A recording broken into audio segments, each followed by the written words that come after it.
Good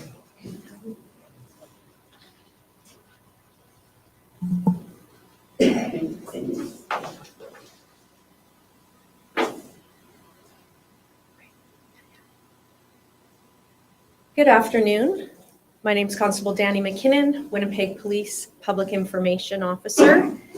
Thank you for coming this afternoon. We would like to discuss one matter, and it's a crime suppression initiative that's taken place recently in the Whyte neighborhood. Before we do that, let's acknowledge that we are in Treaty 1 territory, the home and traditional lands of the Anishinaabe, Ojibwe, Innu, Cree, and Dakota peoples, and in the national homeland of the Red River Métis. Our drinking water comes from Shoal Lake 40 First Nation in Treaty 3 territory. As well, just provide a content warning for anyone tuning in here. The matters discussed today involve violent crime, including the mention of homicide, firearms, drugs, and gang activity. In February 2025, the Whyte neighborhood experienced higher crime volumes compared to the same time last year. And these incidents were notably more violent in nature. In February, police responded to 3 homicides, for instance, in a very small little area here, 2 homicides on February 15th in the 300 block of Alfred Avenue, and 1 short time after on February 27th in the 500 block of Magnus Avenue. As well, there were multiple firearm-related offenses, arsons, assaults, and robberies. And these all gave great concern to community members and among the police as well. In response to this violent criminal activity, Winnipeg Police Service Guns and Gangs Unit, with the assistance of North District Community Support Officers and other police members, launched a crime suppression initiative. Between February 26th and March 9th, just this past week, the Guns and Gangs Unit maintained a visible presence to suppress crime, including gang-related activity that is known to be existing in Whyte neighborhood. Proactive efforts included individual and traffic engagements, and those are more commonly known as a spot check or a traffic stop, for example. Outstanding arrest warrants were pursued, and bail enforcement conditions were monitored and enforced. Many of these offenders were linked to known criminal and gang organizations within the city. And as a result of this short period of time, 9 arrests were made, 36 individual engagements took place, 21 traffic engagements took place. A search warrant was executed in the 600 block of Manitoba related to firearms, and we've previously released on that matter as well as the homicides I mentioned. Several offenders were submitted for warrant who were breaching their court orders. And wanted person checks and CORU, which is the criminal organization high risk offender unit, did further checks for bail enforcement. 25 people were checked on. It's also really important to acknowledge that community reporting and crime analysis is what determines the level of criminality within a given neighborhood. And it helps police to track crime trends throughout the city and deploy the resources effectively. The Winnipeg Crime Stoppers tip line, which we always talk about, 204-786-TIPS, is an established way for community members to report crime-related information to police while remaining anonymous. And the reality is sometimes it is important to remain anonymous. People feel more comfortable being anonymous, and so the Crime Stoppers tip line has a proven track record to do this. Winnipeg Crime Stoppers also offers cash rewards for tips leading to unsolved crimes, perhaps criminal offenses involving property, the seizure of drugs or firearms, and individuals who maybe have outstanding arrest warrants. So I can take some questions. This was just sort of a brief highlight of what has been happening in the William Whyte neighborhood over that past week. Maybe could you just touch on the violent nature of a lot of these crimes and the increase in violent crime that police have seen recently in that neighborhood versus the same time last year? Like, how significant was this increase? So in terms of actual stats and numbers, that I don't have as a graphic right in front of me, Chris. So we can look at that. We can even do a 5-year. But this particular month of February 2025, it became very apparent that some very serious incidents had happened in a very short period of time in a very small neighborhood. So when that happens and we hear from the community, media's talked to the community, it became apparent that, a unit that specializes in trafficking of guns, trafficking of firearms, as well as drugs and gang criminal activity was a very good resource to have deployed. What were some of the factors involved for this increase in violent crime? Like what was going on in the neighborhood to fuel this? So this is speaking not exclusively, but largely in terms of gang activity and organized crime in that area. And is the program, is the initiative continuing on, or is it, you're out of there?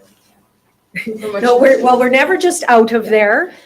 We always have general patrol. There's community support. What was different about, and there's two parts for that answer. So what was different about this is the Guns and Gangs unit wasn't responding directly to the calls for service. So that was still happening, how it always does deployment-wise, in terms of GP and community support. But this was an ever-presence. They were proactive in this area, but they were also listening to some of that ongoing, radio chatter. They are aware of people who have warrants that are related to gangs. They are aware of criminal history of people that are in this neighborhood and maybe behaving suspiciously or showing characteristics of an armed person. Vehicles were stopped for traffic stops for HTA infractions, manners of driving, as well perhaps license plates and stolen vehicles were confirmed as such. So then the second part to answer that question is, are we just out of there? No, we're not. The Guns and Gangs initiative was very successful within this 1-week span. And so whenever we have these type of initiatives, we talk about them, we review them, we get feedback from data analysis, we get feedback from the community and within the police organization. So that's certainly something that, we're always considering carrying on, extending, relocating. I just can't say at this moment. And do you see it maybe expanding? Yeah, that's for a little bit in the future. Again, we just have to have a collective moment. This just finished. So we'd like to move on from there and see. There are some community members that wanted their own anonymous tip line. Are there any talks of working with them or making that happen? So yeah, I was aware of that. Our office saw that in the papers. We're very aware of that. And that is a very independent idea that the community has. So we already have the existing Winnipeg Crime Stoppers tip line, and that's why I mentioned it. And I thought I would maybe even go into a little bit further depth if you did have any questions, because it is tried and true. It's anonymous. Every single tip is followed up on. And I don't know what the future of that other potential line would or could be. I can only speak to Crime Stoppers right now and how it works. Of the 9 arrests, can you explain what they were arrested for? I can speak anecdotally. I don't have a list of all of the incidents. I wanted to just prepare this and get this up today, moving into the weekend. There's some firearms related offenses. Of course, there's going to be some weapons. There was a number of breaches for court orders. And that was a big piece because many of these individuals that we dealt with are known to police, they're recognized, and they're part of a bail release program already. So that's very important, is to do the monitoring and then the enforcement on any breach conditions. So that again is a big part of it. Of those 9, do you know how many are in gangs? No, And that they don't include the 8 that were cited by Inspector Hall prior to this 2-week period, is that right? some of them may be included in those numbers as well. Yes, I mean, because Inspector Hall is the commander of the North District, and William Whyte falls under that neighborhood. Do you know that Manitoba Avenue search warrant, if that led to any arrests or any kind of seizures of any guns? The 600 block of Manitoba? Yes. Yeah, so we did a release on that. We did a release a week or so ago, I believe. And it resulted in the arrest of a 14-year-old. This was a situation where police were called to a shooting exchange from 2 groups. Not everyone has been identified. The investigation is still ongoing as far as I know. But a 14-year-old was injured, but he was also arrested and charged with firearm offenses. And part and parcel to that, on the 27th, so that one was the 19th. So on the 27th, Guns and Gangs executed a search warrant in that exact same area, known for drug trafficking, gang activity. That was the response to that. And 5 people were arrested. 1 person was charged. It was a 61-year-old male, and a rifle and some ammunition were seized, and you can always refer back to that one.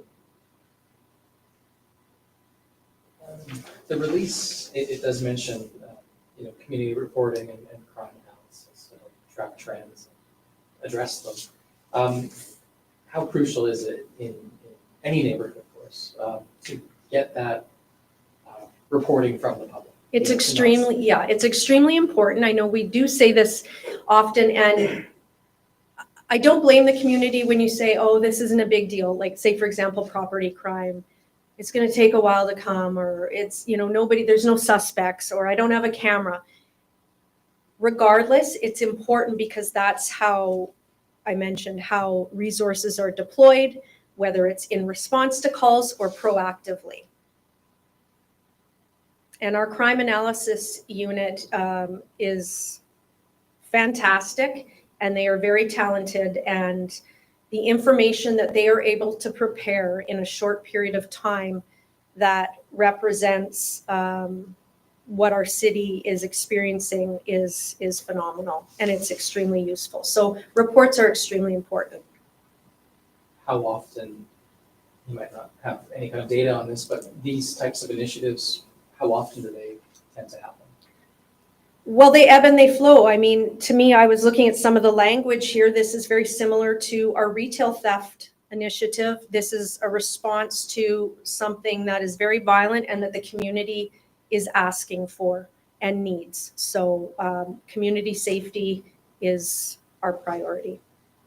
Is there anything like this currently happening in other neighborhoods, or is there a need, I guess? Again, we're going to have to look at the whole entire city map. They have a lot to go through in terms of crime analysis.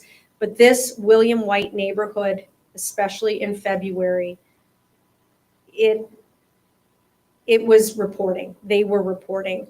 They were asking for help. And I think that that was fairly abundant in the community and throughout the media. So it was an identified area of higher risk in terms of gang and criminal activity. The 3 homicides. Did any of those, are any of those linked to these similar issues like gangs or firearms? It's a possibility. Both of these are still ongoing, and arrests have not yet been made. Anything else? Is there a link between the homicides, or are they separate? Uh, Or the two? The initial one on the 15th, 2 people were deceased in that one. Is there, I guess what I was asking, sorry, is there a link between that one on the 15th and the one that happened on the 27th? Or are they believed to be That's separate? not something I have information on.